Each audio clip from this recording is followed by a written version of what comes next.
What a desolate place this is. For Tatooine, I made an illustration showing 3PO and R2 coming across the desert, and you could see their base capsule in the background. I had done artwork that went into films, but not a feature film, and not anything that matched live action. George would let me know what he wanted, basically, and I would tear through the thing rather quickly. I didn't think my paintings would be reproduced. They were just there to make everybody clear as to what George wanted the film to look like. Tatooine was to be a desert planet. I had a photograph of a big rock on the Oregon coast that I put in for a background. Instead of the ocean, I put the desert in. We must be cautious. I did the Tusken Raider painting and the Sandcrawler and R2-D2. There was a whole gang of stuff. I was sitting there working on these drawings, and I was thinking to myself, gee, maybe this thing really will get to be a film, you know. I thought, oh, this is too much, too expensive, just reaching too far out. But sure enough. Tatooine's one of the most important locations in the Star Wars series, and the reason is that's where everything begins for Luke. There's a number of techniques that were done, and a lot of it was shot in Tunisia. Some of it, the land crawler, was actually shot in Death Valley and with a model about 2 or 3 feet long here in California. Some of the distant views of Tatooine are actually a matte painting. The pod was a model shot against a painting that Ralph McQuarrie did.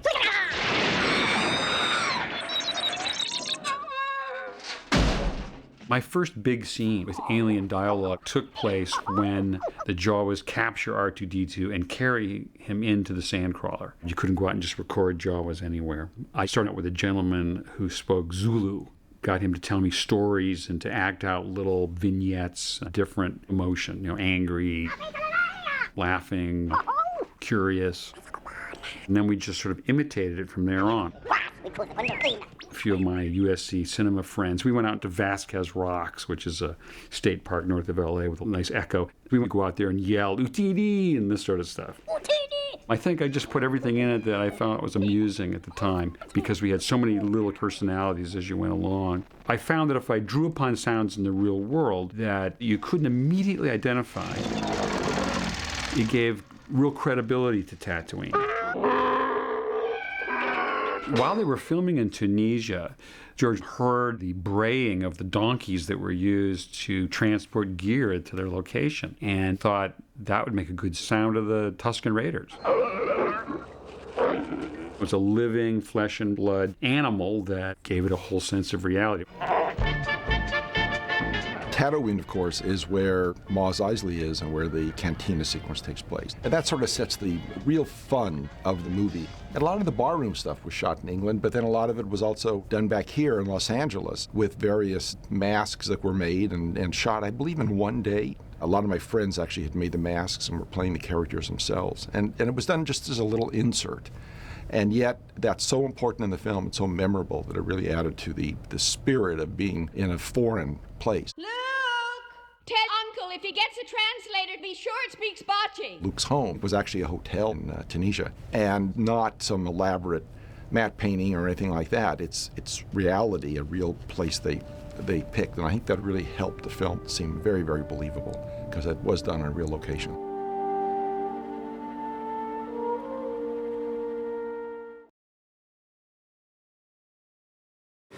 Did you see that? What?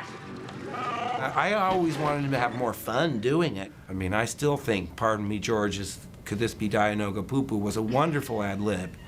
And he looked at me like I had just shot his pet dog and put his foot on my chest and pushed me back into the trash compactor. Because that's what it was, a Dianoga. There's all this stuff floating around in the water. I said, pardon me, George. But no, but see, that to him was really inappropriate humor at the time, because I'm sure he's in the zone and he's seeing what he wants to do, and we're just like actors trying to stave off boredom because, you know, we've been in the trash compactor all morning.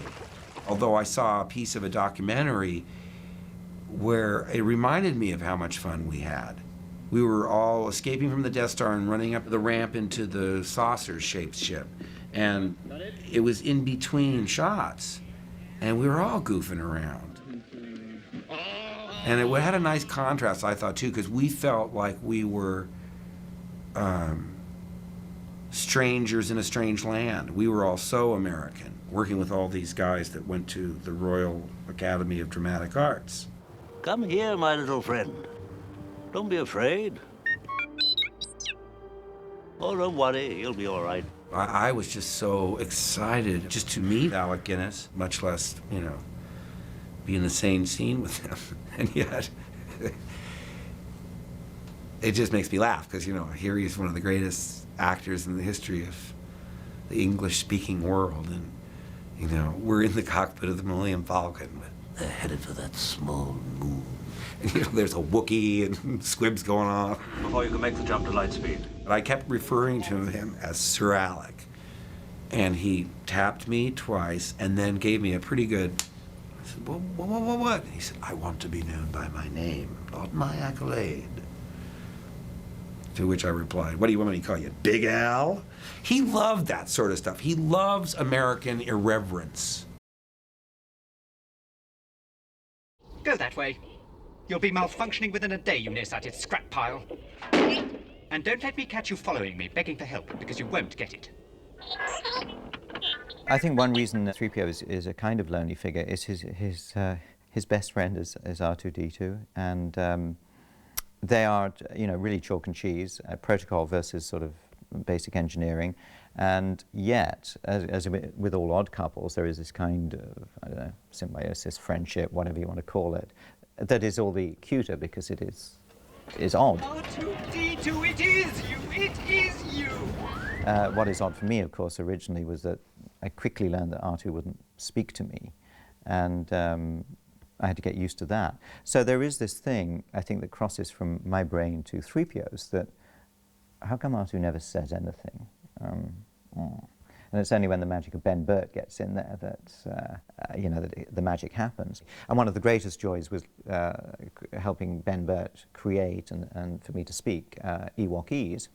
And that was a bundle of laughs. But I'm pretty much script bound as to what 3PO says. Trito Dogra, Isoyoto Amuno Noka.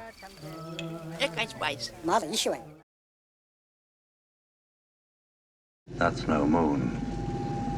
It's a space station. It's too big to be a space station. The Death Star is a fantastic collection of exotic technologies. And it was a chance in the movie to do things with motors and with weird electronic tones and with loops of sound played backwards through reverb chambers. Because this was a powerful place with all kinds of technology, you could practically justify any kind of interesting sound, and therefore I had kind of a field day with it. The thing that was unique about Star Wars was, you know, previously there had been some interior spaceships done in movies and TV shows and stuff like that. But the Star Wars films, and particularly the Death Star, were different than probably anything that had been done before. The Death Star was just massive. It was like, you know, you're inside of a massive battleship. And not just a large room, but many rooms and corridors. And if you look at sort of like the 2001 type of stuff, that is sort of like narrow corridors and bigger areas, but this was beyond that. And that was, I think, a brand new idea. The Death Star had to sound powerful above all else, and so underneath most of the ambiences in the Death Star, there's a rumbly kind of sound. Usually it's modulated up and down in some way, so it's not just a constant rumble because that becomes boring. But there was always an attempt to have sounds flowing as if the Death Star was always doing something. There was some kind of transition in energy taking place. And you went from environments, from corridors to the elevator to the detention area to the trash compactor. Each place was different, and there was gradations of mechanical and electronic sounds that were used to orchestrate all of that. And one of the ways we elaborated on the scale, or added to the scale, was like the shot, sort of the Tarzan kind of shot of Luke and Leia swinging across that massive chasm there inside that chamber. That was originally a much sort of smaller set, still good size, but much smaller. It didn't go down very far because, you know, the actors could have been hurt and all that sort of stuff. So that was a painting extension that we composited in, so it looked like it was actually much bigger than it really was. Obviously, there's hundreds of sounds associated with all the scenes that take place in the Death Star. But what would any Star Wars movie be without two of the most principal ones, which are the blasters and the laser swords? I still call them laser swords, by the way, because that's what they were called in the original script. The sound of the blasters was discovered by accident. I was on a hike with my family. We passed underneath the guy wires of a radio tower. I bumped against it, and the wire made a twanging sound. And I said, "Oh my gosh, that's a laser gun." And that wire on that particular radio tower became the basis for all the blasters. The other principal sound for the weapons is, of course, the lightsaber. And the lightsaber, oddly enough, was the first sound I ever made for the Star Wars films. I had an immediate idea about it, even when I saw the artwork on the wall of George's office. When I left you, I was but a learner. Now I am the master. Only a master of evil, Darth. I remember when I cut together the first temporary version of the lightsaber fight between Vader and Ben Kenobi. At this point, no one had heard a lightsaber. Certainly no sound had been put in against picture. And I worked alone for a few days in the editing room, cutting the sounds and mixing them together. And then we had a screening of the movie for the editing crew just to see where we're at. And I sort of sprung this sequence on them with the sounds cut in. And I got great reviews. It brought it to life in a way that hadn't existed, because now the swords had energy associated with them, and that energy came through the sounds that were, synchronized with them. And it was a very satisfying feeling. That sound never changed much. It never was challenged by anyone. George seemed satisfied with it right from the start, and I just moved on to the next thing. I know tests were done on the colors of the lightsabers, everything like that. They originally tried to do it with actual front projection material, with a light right by the camera so it looked super bright. Then they could do it, without any optical effects, and that didn't work out. So George had to go back, and somebody had to go and sort of animate each of those lightsabers for every single frame, and then color each one in different colors so you could tell them apart. And occasionally add flashes over the whole frame that gave it a lot of energy, and some little lens flares when they cross. All that stuff adds so much to it. If you'd left the lens flares out and if you left the flashes, it would have been much flatter.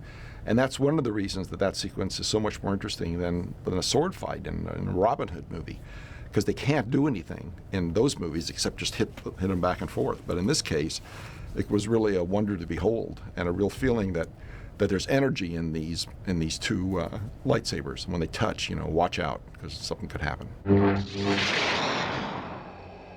No! When I met George, he was interviewing with Brian De Palma because he doesn't like to talk. Brian talked, and I talked, and then I went away. And he just was the guy with the beard that didn't talk. And then I got a call back. I felt I'd made very little impression on or around him. And then I met him again for a taped interview. And he might have said 10 words. He's quiet, I think, at work. Somebody visited the set. I believe it was a reporter. And after 3 days, they said, "Which one is George Lucas?" He's a totally visual guy. He thinks, I think, in visual metaphor, and he remembers things the way they look and how it impacts on him. I had gone to see them score the film in London, and they played me my theme. Everybody should have their theme. He was great fun that way, that play our theme, because he's very childlike. And I was watching the movie, and they had some temp track with Holtz, the planets, playing over this unbelievable spectacle. And I looked over at George, and he was like this little kid. He was thrilled. He knew it was great. It was fun, and that was the most fun, I think, when he was scoring that picture, and you could see it starting to come alive. When I came on to the original Star Wars show, the models were already in production, the designs pretty much had been done, and I was involved in shooting them and getting these motions in the spaceships and in the backgrounds on film, so they would look as dramatic as what George had in his head. The movie ends with the Battle of Yavin, which is actually flying around the Death Star and trying to get that thing to blow up. And that was, of course, something that nobody had ever seen or imagined until George came along. And I remember walking in and seeing the Death Star ideas for the first time and thinking, what the heck is this? You know, this is, you know, this sort of canyon all made by people with armament all over it, and it traverses the entire area around this battle planet. You know, it was a pretty amazing idea. We built a large Death Star model, probably about 4 feet across or so, for all the shots of the Death Star. Had a couple of shots that are like photographs of that were real small, so we could have it in the distance. And all the spaceships were built pretty much about 1.5 or 2 feet wide and shot motion control against blue screen, and then composited in over a starfield background with this model of the Death Star in it also. And we also had a big surface of the Death Star that was made, a couple of them, that were modular, and we could put them together into a large square of maybe about 30 feet square to do flyovers and stuff like that. And there were a lot of explosions that we shot on those things, some of them even out in the parking lot. The design was great, that both from a distance and from close up, you knew you were not visiting any moon or anything like that, or even a satellite. It was way beyond that, something that you really had never seen before. And that was a very compelling idea. The space battle was such a dynamic idea that George had in his head that regular storyboards would not have worked. So what he did was he found a lot of footage from actual war scenes that have been shot by aerial photographers and scenes from other movies, but it was all cut together with music, and we pretty much followed that stuff to get the idea that he was after. Everything's moving much faster, of course, than is in the real footage, because these ships supposedly are going, 1 to 5 to 10,000 miles an hour, who knows how fast. But it gave us a starting point. The spaceships flew just like regular airplanes would fly, pretty much. They would bank and then go off in that direction, as opposed to just being able to slide, which probably could have really happened. We contained the laws of physics in that sequence. It's not supposed to be real. It's supposed to be entertaining, and it's supposed to be really neat. The Death Star blowing up, it was shot by Richard Edlund, and he shot it looking straight up in the air at a regular explosion with a very, very high-speed camera.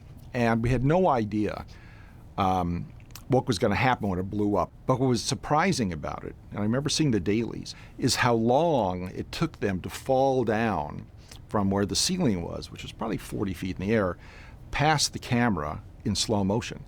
So give me 20 or 30 seconds. You see this beautiful explosion, and then stuff would just start coming toward you and coming toward you and coming toward you. But it all came after having, it was an accident, essentially. But an accident we took advantage of a shot that looked better than was expected when it was, when we actually did it. George looked at it, I'm sure, and just said, hey, the shot can run a lot longer. Then just boom, Death Star's gone. Let's have this satisfaction where you've got a chance to hold on it for another 10 seconds, and you have an opportunity for the audience to release their emotion, feel the everything's settled, and this movie is now almost over, and the music can tell you that and make you feel very happy that you went through the experience, that the good guys won.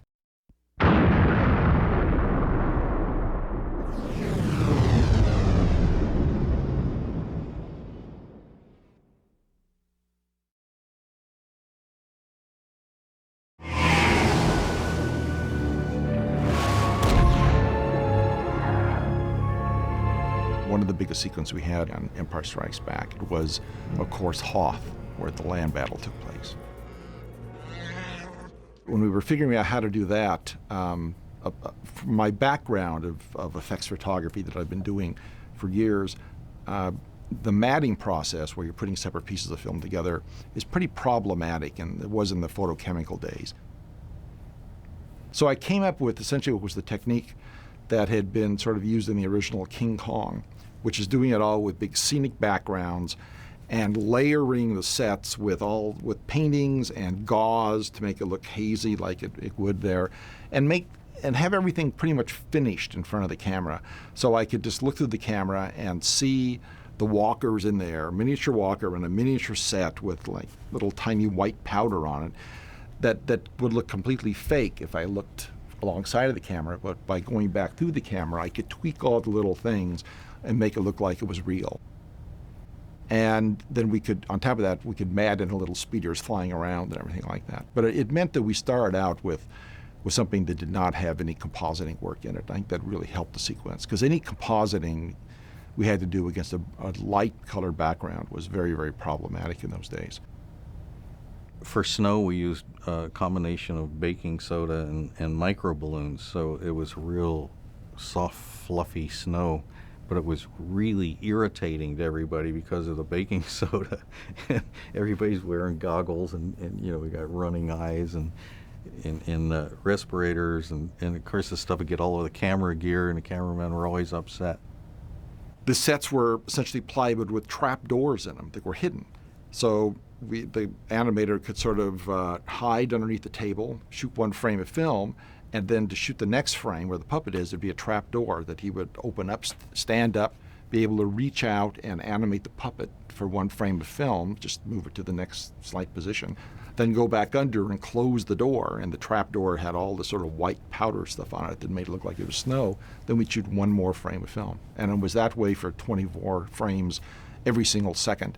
And sometimes the camera was sort of locked off, sometimes the camera would be flying down, frame at a time, flying over it as though it was a point of view, and but all done essentially the same way.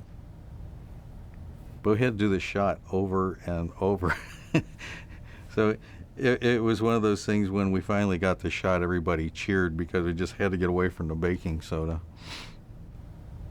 It really helped the sequence, I think, the reality of it, compared to a lot of other work that had been done at that time that was relying more on matting and stuff like that. I'd always followed effects in films since I was a little kid, and I pretty much had an idea what sequences would work, what techniques would work in old films I'd seen, and I could never quite figure out why everybody just didn't do it the right way. But for whatever reason, this seemed to be the right way to do this sequence.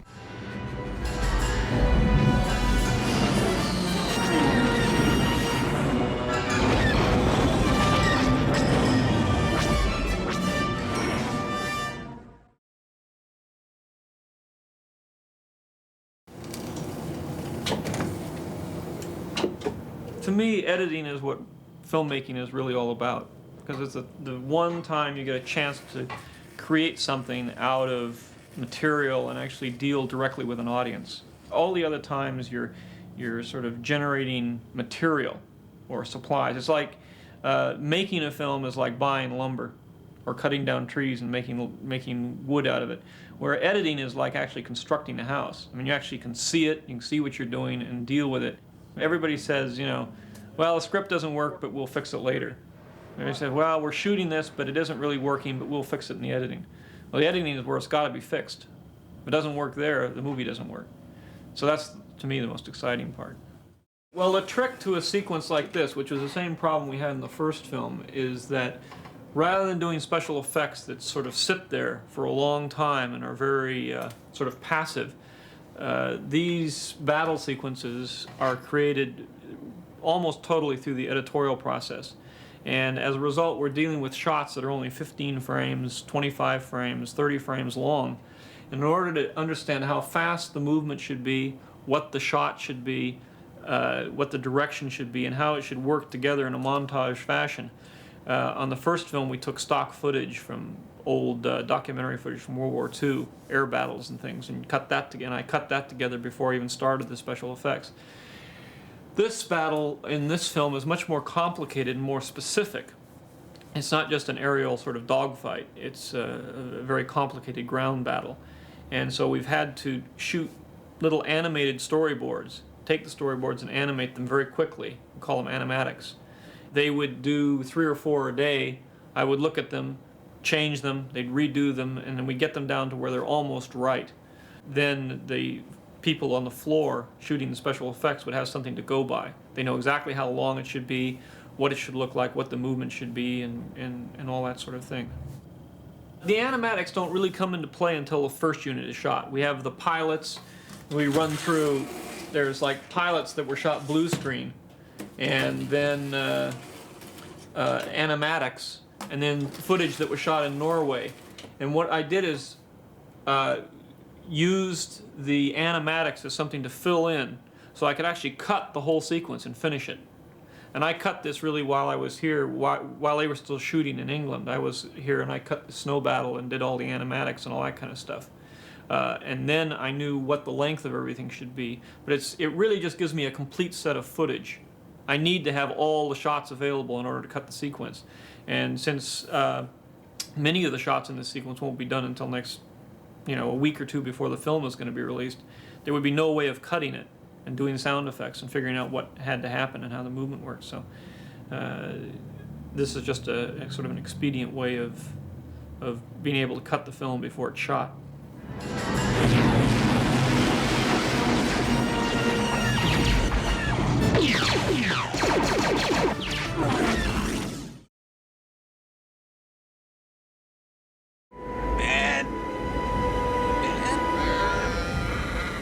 Mark is an accomplished actor.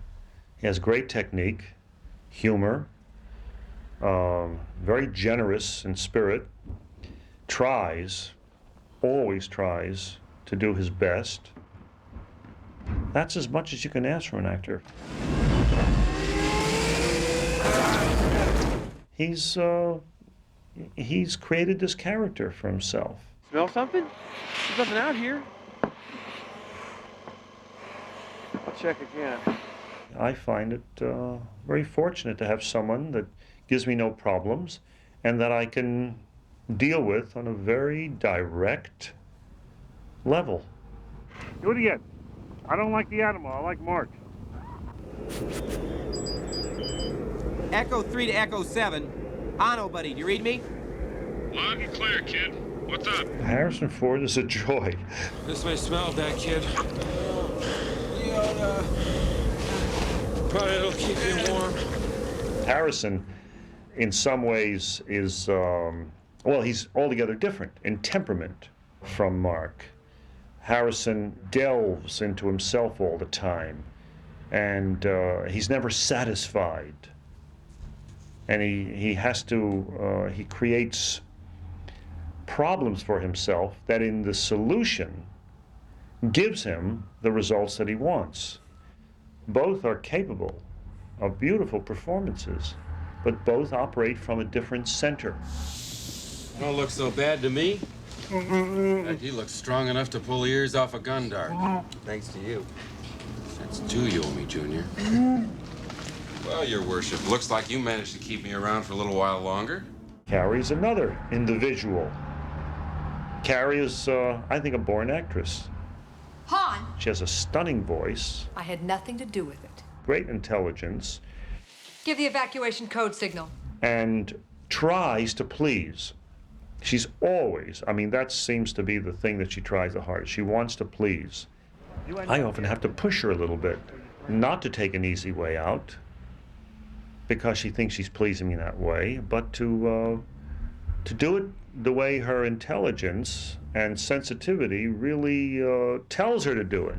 And she gets back to her own center that way, and she's, I think, very beautiful and very rich. When you've gotten past the energy shield, proceed directly to the rendezvous point. Understood? Yeah. Good luck. And she's great fun. And I like people that are playful, and she's very playful. Yeah, great.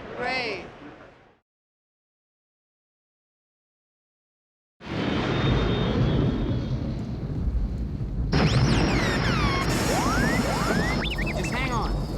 I'm gonna start the landing cycle.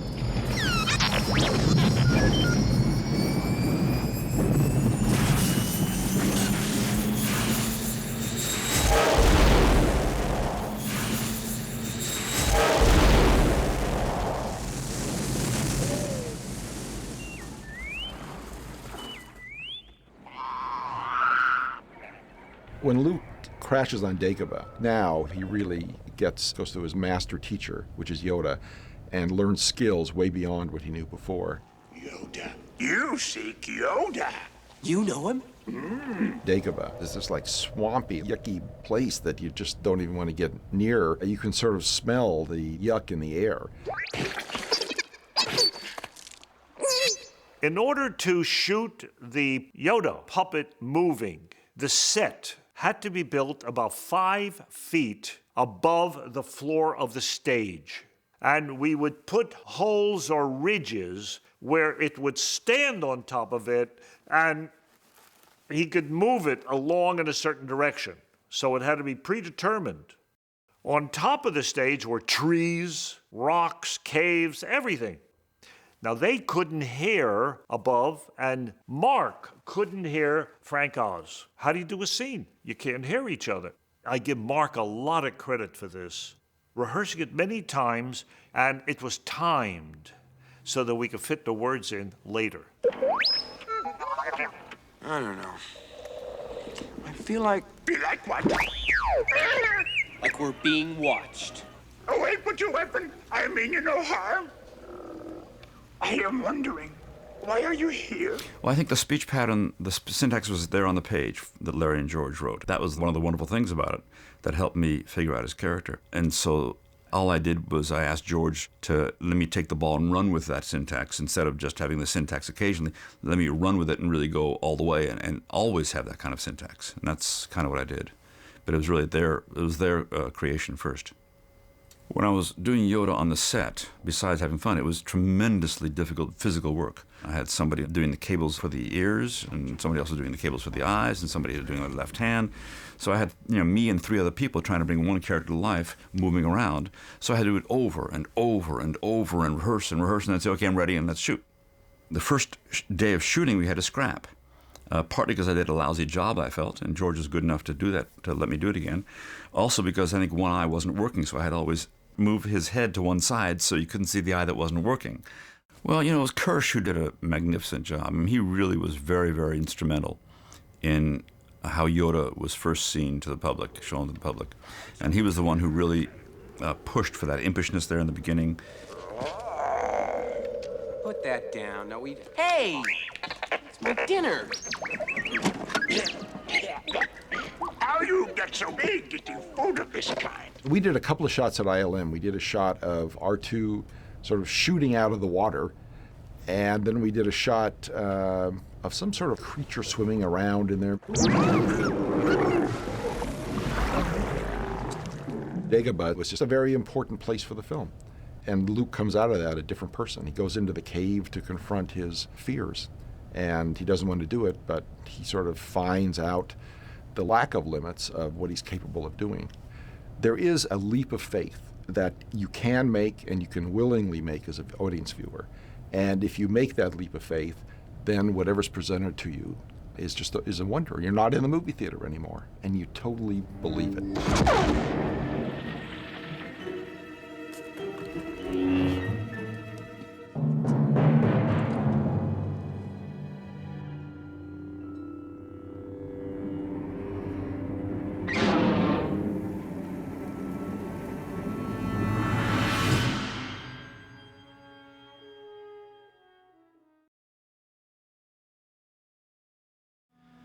Vader was seduced by the dark side of the Force.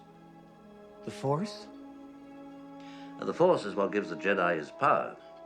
Found in all living things, found as flows from us, controls individuals, yet we have free will.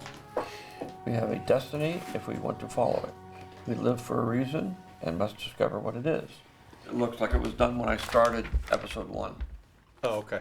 Because it looks like it's referring to episode 1. And a lot of this, like this thing about the Force, in all living things and surround us is really just a capsule of what was said in episode 5. Life creates it, makes it grow. Its energy surrounds us and binds us. The core of the Force. I mean, you got the dark side, the light side. One is selfless, one is selfish. And you want to keep them in balance. What happens when you go to the dark side is it goes out of balance, and then you get really selfish and you forget about everybody, and you ultimately lead yourself, because when you get selfish, you get stuff, or you want stuff. And when you want stuff and you get stuff, then you are afraid somebody's going to take it away from you, whether it's a person or a thing or a particular pleasure, experience.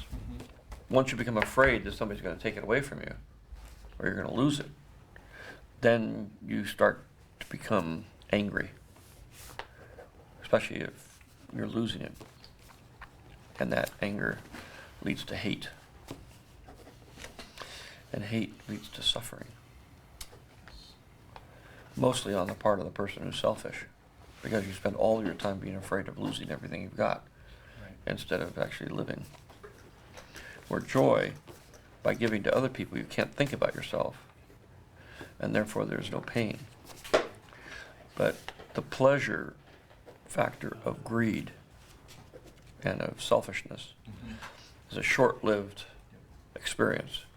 Therefore, you're constantly trying to replenish it. But of course, the more you replenish it, the harder it is to, so you have to keep upping the ante. You're actually afraid of the pain of not having the joy. So that is ultimately the core of the whole dark side, light side of the Force. And everything flows from that. Obviously, the Sith are always unhappy because they never get enough of anything they want. Mostly their selfishness centers around power and control. And the struggle is always to be able to let go of all that stuff. And of course, that's the problem with Anakin ultimately is you're allowed to love people, but you're not allowed to possess them. And what he did is that he, fell in love and then married her and then became jealous. And then he saw in his visions that she was going to die. He couldn't stand losing her. So in order to not lose her, he made a pact with the devil to be able to become all-powerful. I am becoming more powerful than any Jedi has ever dreamed of, and I'm doing it for you. But of course, when he did that, she didn't want to have anything to do with him anymore. So he lost her. Anakin, you're breaking my heart. Once you were powerful, being able to bring her back from the dead, well, if I can do that, then I can be Emperor of the Universe. I can get rid of the Emperor, I can do everything. I can make everything the way I want it. And together, you and I can rule the galaxy. Make things the way we want them to be. And once you do that, you'll never be satiated. You're always going to be consumed with this driving desire to have more stuff and be afraid that others are going to take it away from you. And of course they are, because every time you get two Sith together, you have the master, you have the apprentice, and the apprentice is always trying to recruit another apprentice to join with him to kill the master. Luke, you can destroy the Emperor. He has foreseen this. It is your destiny. Join me, and together we can rule the galaxy as father and son. And the master knows that he's basically everybody below him wants his job. Your hate has made you powerful. Now, fulfill your destiny and take your father's place at my side. The only way to overcome the dark side is through discipline. The dark side is pleasure, biological, and temporary, and easy to achieve. The light side is joy, everlasting, and difficult to achieve. The great challenge must overcome laziness, give up quick pleasures, and overcome fear, which leads to hate. Amen. Now let us pray. Remember, the Force will be with you, always.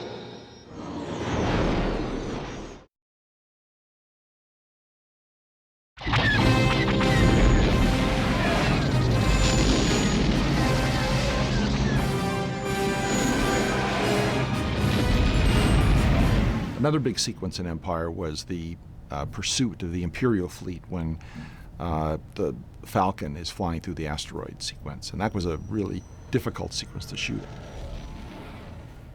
Not only being able to figure out technically how to do it with a lot of blue screen work and all the little asteroids that we made and shooting them all separate, so they were like, it'd be 24 separate elements that we put together in any one of those shots, but just how to get it to read. There was no horizon line anywhere, so you couldn't tell the menace if you couldn't tip it off at the beginning, showing danger, then you cut to another angle, oh, avoidance, another angle, oh, they made it out of there alive. So I came up with the idea of putting an asteroid belt in the background of all that, like sort of based on the rings of Saturn. So we laid that in as like, millions of little asteroids that then I could play with in the shot design. So you could tell I'm looking this way, and that's the horizon line of asteroids, and over here I'm looking that way. And you wouldn't be aware of it consciously, but your subconscious very much picks it up, and you're comfortable because you know right away where you are and you understand what's going to happen. At the end of the asteroid chase, somewhere around that area, I had this idea that the Falcon could fly down and go on its side through a canyon. What it did was, it made you feel very claustrophobic for a while. And my thinking was that when you came out of it, everything would just open up into, a nice widescreen CinemaScope view, which would be kind of neat for the big theater. And we boarded that, and I just don't remember how it originally ended, but that little bit, which meant the Falcon came out and did this big old loop and went into the cave, made that sequence really, I think it just gave us something pretty neat.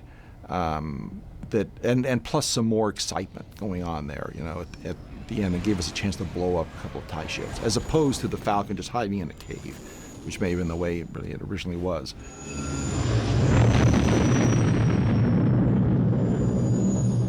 The idea of it coming out, we were figuring out how to make this slug, and what it really is just this large hand puppet.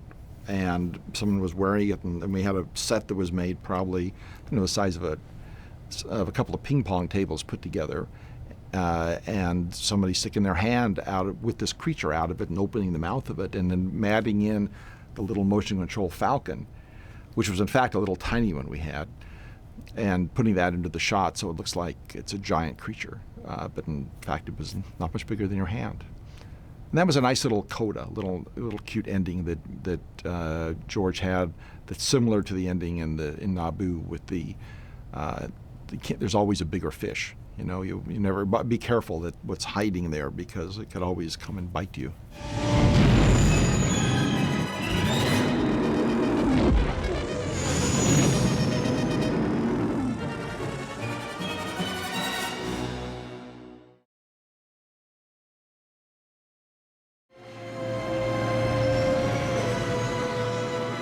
In keeping with each of the sequences in the Star Wars films being radically different than the other, one of those radical ones certainly was Cloud City. That's where our heroes go to sort of seek refuge and hide from Vader and the enemy fleet that's coming after him. But little do they know that Lando Calrissian is more concerned about his own financial gain than he is about his friends.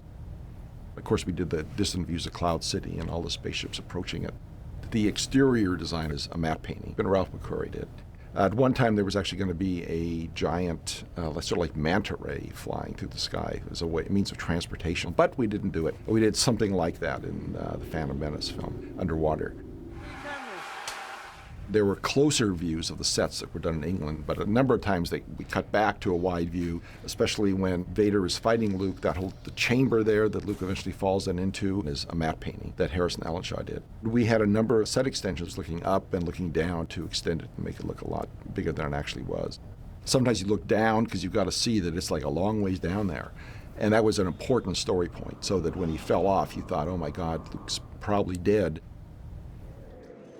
The interiors of Cloud City were something that I stole from all sorts of areas, really, from the interior of Leia's apartment with recesses of various shapes in the walls was from the German School of Architecture, Bauhaus, in the 1920s. It really is a sort of concoction that tied in vaguely with the exterior, although it's something that sort of evolved, really.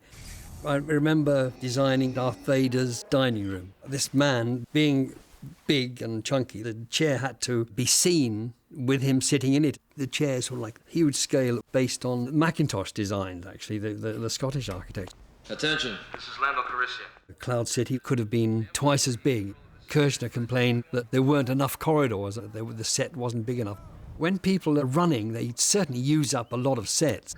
He had to really be ingenious and place his camera in such a way that he could duplicate certain angles, and it all worked finally in the end. But it was a big soundstage at Elstree that we couldn't have made it any bigger, really, without knocking stage walls down. It was fun looking at the Empire Strikes Back script because I don't even think we had an opportunity to read it because the ending was such a secret. Obi-Wan never told you what happened to your father. That whole Cloud City location where so much happens and you think, how can this get worse? How can this be topped? That's impossible! It's the perfect way to end a thriller, and you really want to come back and see the third one.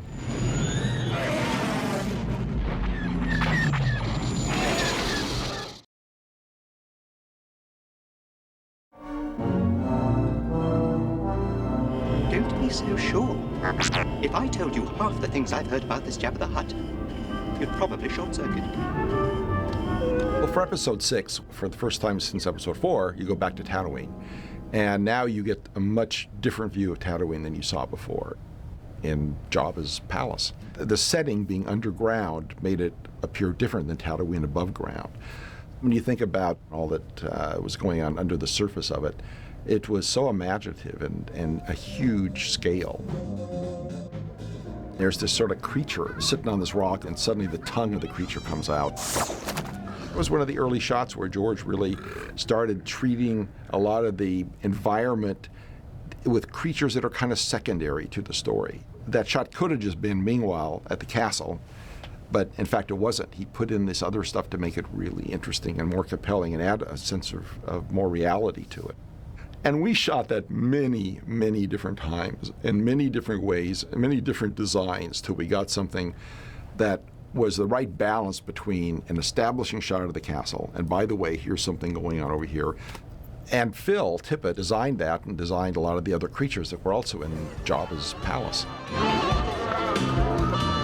Making things move. I mean, what if you cut a hole out of the wall right here? And he went in this way? One of the great things about George, he was just like totally inclusive and would meet with us once a week and say, make me a bunch of stuff. And we'll get together and we'll look at it. And we built like these little maquettes out of clay and Sculpey. And we paint these up and bring them in, and George would look at them. He said, okay, these I like. And he'd look at one and go like, so what's this? And he'd go like, that's a calamari man. And he'd go like, this is Admiral Akbar. and then so he would start weaving this stuff into the script that they were building. I think there was a couple of things that didn't make it into the final cut that were just like, there was some creature that was made out of light. That didn't make it, but pretty much everything else did.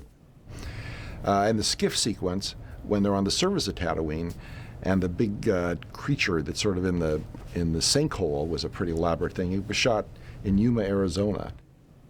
Yeah, it was an intense shoot. The barge was built on this big platform that was maybe 30 or 40 feet above the desert floor. So it was elevated so they could build the Sarlacc pit down and then have the barge up above that. So there was a great deal of room beneath the dance floor. And so all of the horrible things that live out there and don't generally bother you, we had to be like really careful. Every time we like lifted a box, we'd do it with a stick to see if there was a rattlesnake or a scorpion or a tarantula. The dirt that was on the ground was kicked up this dust. The costumes were like sponges of human sweat. So once we wrapped, it was just like, preparing for the next day. And by the time we got home, it was just. George prepares and prepares and prepares. So everything is boarded and figured out. And I mean, the great thing with George was going into this stuff, you knew what you were doing and how you were going to do it. So when we saw the movie, that was the movie we shot. When I first saw Return of the Jedi, I had an entirely different impression of what Tatooine was like. It's just a bizarre, freaky place that is like your worst nightmare. It's something that was a real surprise to me when I saw it. I didn't know that all that stuff was actually going to be in the film, played that way. It made me never want to really visit Tatooine at all, if it actually existed.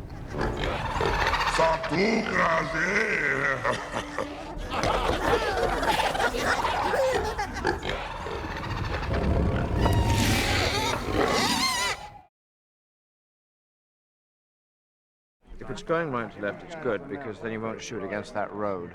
The Endor stuff, the stuff in the forest, the planet base sort of stuff, was shot in Northern California, in the redwoods. A lot of it was apparently private redwood groves that were about to be harvested, and that's why they could go up there and actually knock some trees down and stuff, because 3 weeks later the trees would have been gone anyway. It meant, though, that you could do all sorts of things in a location like that.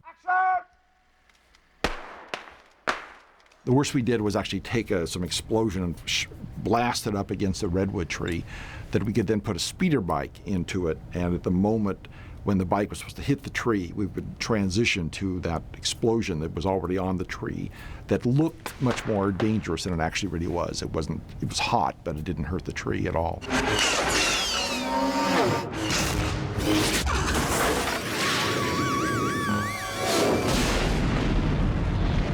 So Joe Johnston and I got together and we designed a sequence for it that wasn't quite what George wanted. I mean, what did we know? So he redesigned something that was much more dramatic and filmic. And in order to sort of understand it, I got some G.I. Joe models and a piece of carpet that we'd found somewhere, and some sauna tubes, some cardboard tubes, and made a little miniature set of a forest that was really crude, wasn't trying to look real or anything like that. But what we did essentially was like an animatic, and made the sequence with these little G.I. Joe dolls. Roll it. And that was a really fun sequence to shoot. It started out with Leia and Luke getting on the same bike. Both of them are chasing these two guys on separate bikes. And it ended with both speeder bike guys, I believe, being killed, and Leia's flown off, and Luke is left wondering where Leia is. And that way, I could sort of design what shots look like, which we did for 100 shots that we had in like about the 3-minute sequence. And then I could disassemble that footage and see how many we had looking forward, and how many we had looking backwards, and how many shots looking this way, that way, to start to understand how to make it work. How do you actually shoot this? And I didn't want to do it with miniatures because that would have been the easiest. But I wanted to really get out there and have this thing look real. And we had the redwood forest nearby. So the trick, once I had that all figured out, was how do we move the camera through a redwood forest at 100 miles an hour. So I got the idea of using a Steadicam, which had just been invented a few years earlier, which is a camera stabilizing rig. And actually got Garrett Brown, who invented it, who flew out from the East Coast, and we did a test locally here at Samuel Taylor Park, and the thing actually worked. We put a camera on the Steadicam rig, and he walked through at a slow, steady pace, and we shot 1 frame of film every second. So for each step was a 24th of a second. And we got the equivalent of just over 100 miles an hour that way when you played the film back at 24 frames a second. And that meant that I could figure out how to do the whole sequence. So we did the front views that way. Running the film backwards gave us the rear views, same footage, running the other direction. We could mirror image the film, and it looked like a whole different shot. So for one walkthrough, we had essentially 4 angles. And we did a number of walkthroughs, so we had all sorts of combinations. Side shots we did from moving cars and trucks, which were pretty easy to do, and those were shot in no time. And there were some other shots that were more elaborate, that we had to have more width that we could actually find in a forest. And we found a road, but to cover up the roadway, we just covered it up with dirt and all sorts of stuff so you wouldn't see it, and that's in a few shots. So with those 3 combinations, Steadicam, side view, or going along a road, and a front and rear view on a narrow road that we covered over with dirt and stuff, that gave all the backgrounds we needed. And then it was a matter of cutting them back together again in the order that the animatic had said they need to be. And then it was a matter of going through with the actors and shooting all the right angles against blue screen, and we could put them in, and it would look like when you reassembled it, it all was a dramatic sequence from beginning to end that lasted 3 minutes and 100 shots. So that was pretty neat.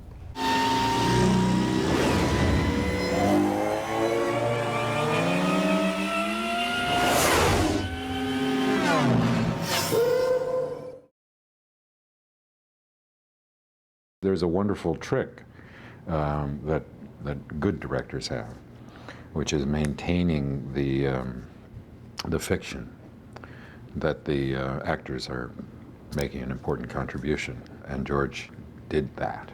And it's mostly about having a very clear idea of what it is that he wants. I'm not sure George ever gets what he wants, but he gets close enough so that when he gets in the editing room, he can pull together something that may well more closely resemble his ambition.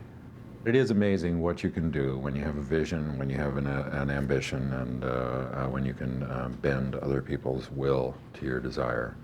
And despite the enormous difficulties of the production of Star Wars, the thing that kept it focused and directed towards the ambitions was George's vision and his passion for the idea. I mean, I always thought, you know, the character Luke Skywalker was George. George growing up. George facing conflict and the need to prove himself. And he did. Powerfully. And so you'd see the character of Luke Skywalker change from one film to the next and develop in much the same way George was developing.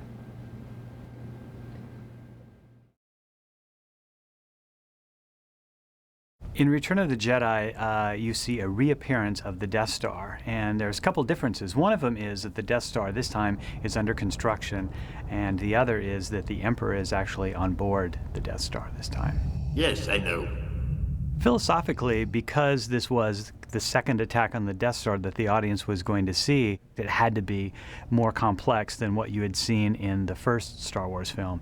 And not only were there more ships involved, both in the style and design, but there was a greater number of them. There was also the added complexity of part of the Death Star battle happening out in space and part of it happening down on the planet, which because of the shield antenna had to be knocked out before they could make their attack. So they were cutting back and forth between two different locations in addition to a very much more complex sequence. Working on the sequence, it was almost dizzying the amount of spaceships that were in some of those shots. And they came up with several ways to cheat that. One of them was they would photograph the spaceships, and this was way back before Photoshop, so you would actually have to go in and shoot them on film, make prints, and then from those photos we would go in with an X-Acto knife and cut out the photos of the spaceships, place them on a pane of glass, and sometimes there would be 3 layers of glass, and then they would shoot that, so you'd get, 70, 80 ships in one single pass rather than having to shoot each one of them individually. We also got closer to the models. There were a number of models that were built specifically for the attack on the Death Star sequence at the end. One of them was the band on the Death Star itself. We built a very large-scale model of that so the camera could skim along that. And we went back and repainted it, and then it became the band section on Darth Vader's Star Destroyer. We built about a 6-foot wide section of the conning tower on the regular Star Destroyer for some very close shots on that. In Star Wars, there was the famous trench battle, which at the time was just absolutely amazing, with all the fighters flying down into the surface trench on the Death Star. And looking back, that was a fairly simple thing to do with your camera because it's not completely enclosed. You can have a boom arm coming in, holding the camera going down the trench. Well, taking it to the next level on Return of the Jedi, they actually went inside the Death Star, and so you had equipment all around you. And that had to be created in such a way that pieces came out. So every shot you see where you're going down a tunnel, there are model makers and stagehands off to the side waiting as the camera would slowly move down. If a piece got out of the frame, they would go in and move it out, and then the camera would move on even further, and then they'd pull the next one out, like a big zipper in a way. It's interesting in life. Sometimes you go in thinking you want one thing, and then you come out on the other side going, wow, that was great, but not for why I thought it was going to be great. And for me, seeing Star Wars, I was in high school when the first Star Wars came out, and I looked at the screen and I said, that's what I want to do. That looks like so much fun. And within a few years, I was actually working in the model shop on Return of the Jedi, and that was a dream come true. But looking back on that experience, the people that I was able to work with and see and observe and learn from was infinitely more valuable than just the surface of working on a movie that I really enjoyed. It became this experience, this life experience, which has led up to today. I'm here 30 years later.